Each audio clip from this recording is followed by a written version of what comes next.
Hello everyone, welcome to our channel. Shatamanam Bhavati serial 26th August నుంచి 31st August వరకు ఈ complete week ఏం జరిగిందో చూద్దాం. ఈ వీక్లో భాను బ్లడ్ రిపోర్ట్స్ వస్తాయి. అందులో భాను ప్రెగ్నెంట్ అని తెలుస్తుంది. దాంతో డాక్టర్ భాగ్యశ్రీ మురారిని హాస్పిటల్కి రమ్మని ఫోన్ చేసి విషయం చెప్తుంది. మురారి భాగ్యశ్రీ దగ్గర ప్రామిస్ తీసుకుంటాడు, ఈ విషయం ఇంకా ఎవరికి చెప్పొద్దు. ఇప్పుడు రాధని ఇంట్లో అందరూ ఎలా చూస్తున్నారో అలానే చూడాలి, ఈ విషయం ఇంట్లో ఎవరికి చెప్పొద్దు అంటే భాగ్యశ్రీ కడుపు రోజు రోజుకి బయటికి తెలుస్తుంది, మరి ఎలా దాస్తావు అని అడుగుతుంది. దానికి మురారి, నేను ఏదో ఒకటి ఆలోచిస్తా, నువ్వు మాత్రం విషయం ఎవరికి చెప్పొద్దు అని మాట తీసుకుంటాడు. ఇంకా కార్తిక్ భాను లేకపోయేసరికి భాను పాత జ్ఞాపకాలన్నీ గుర్తు చేసుకొని బాధపడుతూ ఉంటాడు, కన్నీళ్లు కారుస్తూ ఉంటాడు. అది చూసి నీలిమ, మనం హైదరాబాద్ వెళ్ళిపోదాం కార్తిక్, భాను ఇంకా తిరిగి రాదు, ఇప్పటికే భాను కనబడక 1 వీక్ అయిపోయింది, ఇప్పటికీ భాను ఆచూకీ లేదు అంటే తనేం చిన్నపిల్ల కాదు కదా, తను ఇంకా తిరిగి రాదు, భానుని మర్చిపో, నీ భవిష్యత్తు అదే, భాను లేకుండా బతకడం నేర్చుకో, మనం హైదరాబాద్ వెళ్ళిపోదాం, మన కుటుంబం అంతా అక్కడ ఉంటారు, నువ్వు ఇలానే బాధపడుతూ దిగులు పడుతూ ఉంటే నేను చూడలేను కార్తిక్, నీ మంచి కోరుకునేదాన్ని, పద వెళ్ళిపోదామని అంటే కార్తిక్, వద్దు నేను రాను, భాను ఊహల్లోనే నాకు ఆనందం, నా గుండె భాను భాను అని కొట్టుకుంటుంది, భాను లేనిదే నేను లేను అని చెప్తాడు కార్తిక్.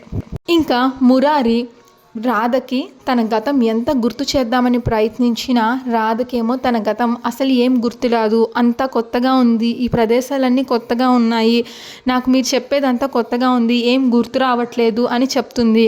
దాంతో మురారి బాధపడతాడు. ప్రతిసారి కొండ మీద ఉన్న అమ్మవారి గుడికి వెళ్దాం, అక్కడ వెళ్తే అన్నా గుర్తొస్తుందేమో అని అక్కడికి వెళ్దామని అంటాడు. కానీ రాధ మురారి కంటే ముందే అక్కడికి వెళ్ళి కూర్చుంటుంది, సూర్యోదయానికి ముందే, అయినా కూడా తనకి ఏమీ గుర్తురాదు.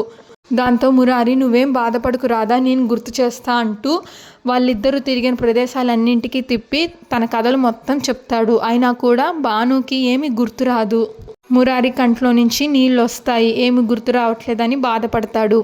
ఇంకా కొడుకు బాధపడడం చూసి భువనేశ్వరి కూడా బాధపడుతుంది. వాళ్ళ ఆయన ఫోటో ముందు ఇలా చెప్పుకుంటుంది, నేను ఈ ఊరిని మన పిల్లల్ని కాపాడుకుంటూ వచ్చానండి చిన్నపిల్లల నుంచి, అప్పుడే మీరు నన్ను వదిలేసి వెళ్ళిపోయినా సరే నేను ఎప్పుడు మీరు నమ్మిన సిద్ధాంతాన్ని మర్చిపోలేదు, ఎవరికి ఎప్పుడు ఏ అన్యాయం చేయలేదు, చేతనైనంత సాయం చేశా, లేకపోతే మౌనంగా ఉన్నాను, కానీ ఎవరికి ఏ అన్యాయం చేయలేదు, ఊరి జనమంతా ఎప్పుడు దీవించి వెళ్తుంటే అది నా పిల్లల్ని కాపాడుతుంది అని అనుకున్నాను, కానీ మురారి ఈరోజు ఎందుకు ఇలా కన్నీళ్లు పెడుతున్నాడో, ఏం శాపం తగిలిందో అని బాధపడుతుంది.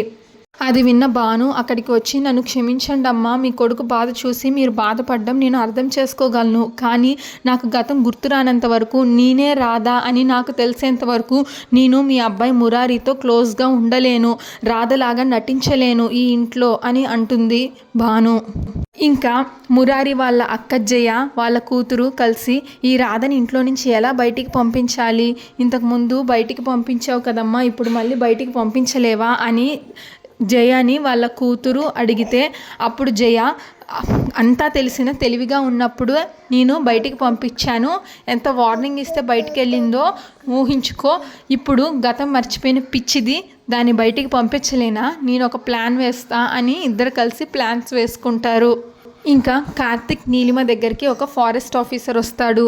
అతను ఇలా చెప్తాడు, ఆ రోజు భాను మిస్ అయిన రోజే అక్కడ అమ్మవారిపల్లె అనే ఊరి జమీందార్ కుటుంబం మీద ఒక అటాక్ జరిగిందంట సార్, అక్కడ వాళ్ళని కాపాడడానికి ఒక ఆవిడ వెళ్ళిందంట, ఆవిడ తలపైన కూడా రౌడీలు కొట్టారంట, దాంతో ఆవిడ గతం మర్చిపోయి మొత్తం డిస్టర్బ్డ్గా ఉంది అంట, ఆమె పేరు రాధ అని, ఆ రాధ కూడా వాళ్ళ ఇంట్లోనే ఉంటుందని చెప్పారు, వాళ్ళకి తెలిసిన మనిషి వాళ్ళ కుటుంబ సభ్యురాలే అని చెప్పారు సార్ అని అంటే, అప్పుడు కార్తిక్, అయితే మనం ఒకసారి అమ్మవారి పల్లె వెళ్దాం, ఆ రాధ ఎవరు అని తెలుసుకుందాం, ఆ రోజు అటాక్ జరిగిన టైంలో భాను అక్కడ ఏమన్నా ఉందా, ఒకవేళ భాను వాళ్ళకేమన్నా సహాయం చేసిందా, అటాక్ మొత్తం జరిగిపోయిన తర్వాత భాను అక్కడే ఉందా, లేకపోతే అక్కడి నుంచి ఎక్కడికైనా వెళ్ళిందా, వాళ్ళకేమైనా తెలుస్తుందేమో, అసలు వాళ్ళు భానుని ఏమైనా చూసారేమో కనుక్కుందాం అని అంటాడు. అప్పుడు నీలిమ భయపడుతుంది, అమ్మో భాను గురించి ఎవరికి ఏ ఇన్ఫర్మేషన్ రాకూడదు కార్తిక్కి అని. ఎందుకు కార్తిక్ అక్కడి వరకు వెళ్ళడం? ఆల్రెడీ మనం ఊరి జనాల్ని అడిగితే ఆ అమ్మాయి పేరు రాధా, వాళ్ళ ఇంట్లోనే ఉంటుంది అని చెప్పారు కదా. మళ్ళీ అక్కడి వరకు వెళ్ళి ఎందుకు శ్రమ? వాళ్ళే బాధల్లో ఉన్నారు, గతం మర్చిపోయింది అని చెప్తున్నారు కదా. మళ్ళీ ఇప్పుడు మనం వెళ్ళి వాళ్ళని డిస్టర్బ్ చేయడం అవసరమా అని ఆ ఆలోచనని మాన్పిస్తుంది కార్తిక్ చేత. కార్తిక్ ఆ ఊరు వెళ్ళకూడదు అని అనుకుంటుంది మనసులో. అప్పుడు కార్తిక్ ఆలోచించి, నువ్వు చెప్పింది కూడా నిజమే నీలిమ, మనం వెళ్ళి వాళ్ళని డిస్టర్బ్ చేయడం అంత మంచిది కాదులే అని వదిలేస్తాడు.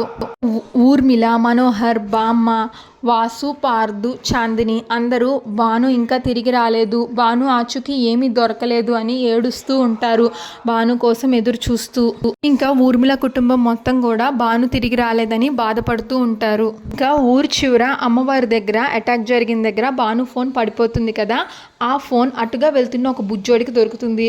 ఆ బుజ్జోడు గట్టిగా అరిసి చూస్తాడు ఎవరైనా ఉన్నారా అని. కానీ ఎవరు పలకకపోవడంతో ఈ ఫోన్ నాకు దొరికింది, నాదే అని ఇంటికి తీసుకెళ్ళి ఛార్జింగ్ పెట్టుకుంటాడు. ఫోన్ స్విచ్ ఆన్ అవుతుంది. ఆ బుజ్జోడి వాళ్ళ నాన్న ఇంటికి వచ్చేసరికి, అమ్మో నాన్న చూస్తే ఫోన్ ఎక్కడిది ఏంటి అని 100 క్వశ్చన్లు అడుగుతాడు అని న్యూస్ పేపర్స్ కింద దాచిపెడతాడు ఫోన్ని. ఇంకా అంతే, ఈ వీక్ ఎపిసోడ్ కంప్లీట్ అయిపోతుంది. నెక్స్ట్ వీక్ ప్రోమోలో భాను ఫోన్ స్విచ్ ఆన్ అయింది కాబట్టి ట్రేస్ అవుతుంది. సో కార్తిక్ ఆ ఫోన్ని వెతుక్కుంటూ ఆ ఊరికి వెళ్తాడు. ఇంకా కార్తిక్ భానుని కలుస్తాడా? తన ఇంటికి వచ్చింది రాధ కాదు భాను అని మురారి తెలుసుకుంటాడా అనేది నెక్స్ట్ వీక్లో చూడాలి. ఈ రోజు నుంచి బిగ్ బాస్ సీజన్ 8 స్టార్ట్ అవబోతుంది. దానికి సంబంధించిన షార్ట్ సమ్మరీ వీడియోస్ కూడా నేను అప్లోడ్ చేద్దాం అనుకుంటున్నా.